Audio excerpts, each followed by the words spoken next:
Un jour, j'ai entendu une histoire impressionnante d'un garçon qui est arrivé en retard à l'école. Lorsque le professeur lui a demandé d'où il venait, le garçon a répondu « Je viens de l'enfer ». L'enseignant, contrarié par la réponse, a demandé le nom de ses parents parce qu'il les communiquerait sur le comportement de la rébellion de leur fils.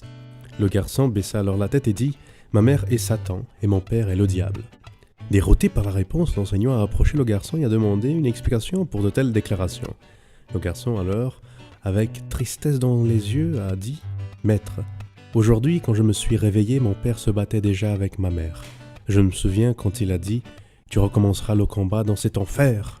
Puis ma mère a répondu « C'est la faute à toi, Satan, tu ne fais que te plaindre ». Alors mon père a répondu « Tu recommences encore, tu te sembles le diable même ». Malheureusement, le garçon rapportait ce qu'il voyait chez lui. En effet, nous devons nous demander, notre maison ressemble-t-elle au paradis ou plutôt à l'enfer? Est-ce que l'environnement prédominant est de paix ou de guerre? Est-ce que les mots dans la maison construisent ou détruisent? Dans la première lettre que Paul a écrite à l'église de Corinthe, il a parlé de l'importance qu'un membre de la famille influence les autres de façon bénéfique. Au chapitre 7, verset 14, nous lisons « Car le mari non-croyant est sanctifié par la femme, et la femme non-croyante est sanctifiée par le frère.